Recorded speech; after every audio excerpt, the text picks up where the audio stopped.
तो फ्रेंड्स, आपका हमारे YouTube चैनल में स्वागत है। अगर आप हमारे इस वीडियो में नए आए हो तो हमारे चैनल को सब्सक्राइब करना ना भूलें। तो फ्रेंड्स, आज का हमारा टॉपिक है ज्योग्राफी से रिलेटेड, जो कि बहुत ही इम्पॉर्टेंट है। यह है ग्रीन रेवोल्यूशन, जिसे हम हरित क्रांति भी कहते हैं। तो आइए फ्रेंड्स, एक नज़र इस पर भी डालें। भारत में हरित क्रांति की शुरुआत सन 1967 से 1968 में प्रारंभ करने का श्रेय नोबेल पुरस्कार विजेता प्रोफेसर नॉर्मन बोरलॉग को जाता है, लेकिन भारत में एम एस स्वामीनाथन को इसका जनक माना जाता है।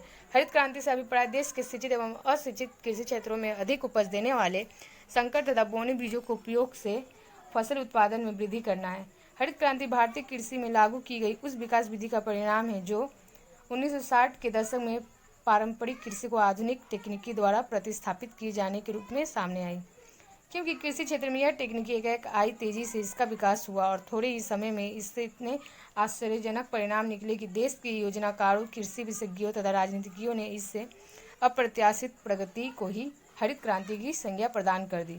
हरित क्रांति की संज्ञा इसलिए भी दी गई क्योंकि इसके फलस्वरूप भारतीय कृषि निर्वाह स्तर से ऊपर उठकर अधिक के स्तर पर आ चुकी थी। इसकी उपलब्धियां निम्नलिखित हैं। हरित क्रांति के फलस्वरूप देश के कृषि क्षेत्र में महत्वपूर्ण प्रगति हुई। कृषि आगातों में हुए गुणात्मक सुधार के फलस्वरूप देश में कृषि उत्पादन बढ़ा है। खदानों में आत्मनिर्भरता आई है।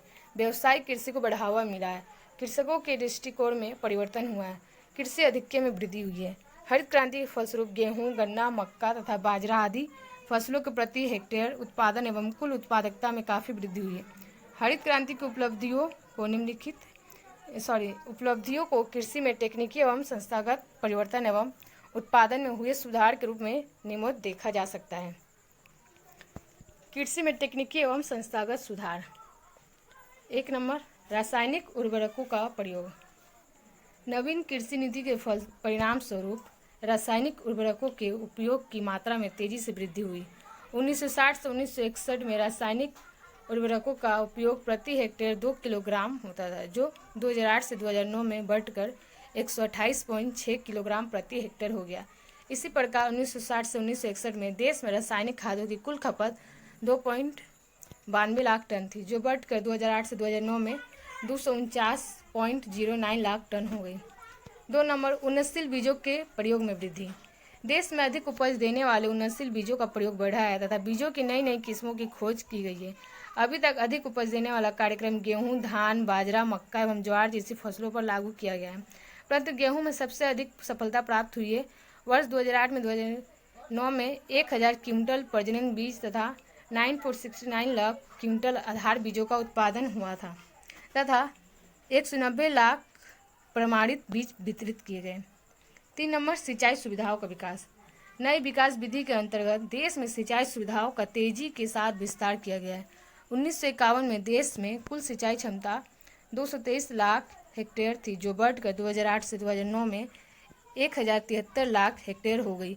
देश में वर्ष 1951 में कुल संचित क्षेत्र 210 लाख हेक्टेयर था, जो बढ़कर 2008 से 2009 में 673 लाख हेक्टेयर हो गया। पौधा संरक्षण। नवीन कृषि विकास विधि के अंतर्गत पौधा संरक्षण पर भी ध्यान दिया जा रहा है। इसके अंतर्गत खरपतवार एवं कीटों का नाश करने के लिए दवा छिड़कने का कार्य किया जाता है तथा टिड्डी दल पर नियंत्रित करने का प्रयास किया जाता है। वर्तमान में समेकित कृषि प्रबंधन के अंतर्गत पारिस्थितिकी अनुकूल कृत्रिम नियंत्रण कार्यक्रम लागू किया गया है। 5 नंबर, बहुफसलीय कार्यक्रम। बहुफसलीय कार्यक्रम का उद्देश्य एक ही भूमि पर वर्ष में एक से अधिक फसल उगाकर उत्पादन को बढ़ाना है। अन्य शब्दों में भूमि की उर्वरता शक्ति को नष्ट किए बिना भूमि के एक इकाई क्षेत्र से अधिकतम उत्पादन प्राप्त करना ही बहुफसलीय कार्यक्रम कहलाता है। 1966 से 1967 में 36 लाख हेक्टेयर भूमि में बहुफसलीय कार्यक्रम लागू किया गया। वर्तमान समय में भारत की कुल संचित भूमि के 71% भाग पर यह कार्यक्रम लागू है। आधुनिक कृषि यंत्रों का प्रयोग।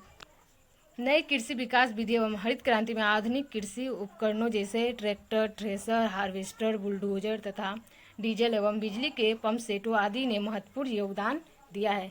इस प्रकार कृषि में पशु तथा मानव शक्ति का प्रतिस्थापन संचालन शक्ति द्वारा किया गया, जिससे कृषि क्षेत्र के उपयोग एवं उत्पादकता में वृद्धि हुई है। तो फ्रेंड्स, आज का हमारा ये वीडियो आपको कैसा लगा कमेंट बॉक्स में अपने विचार रखिए। अगर आपने अभी तक हमारे चैनल को सब्सक्राइब या लाइक नहीं किया तो प्लीज़ इसे सब्सक्राइब और लाइक कीजिए। Thank you.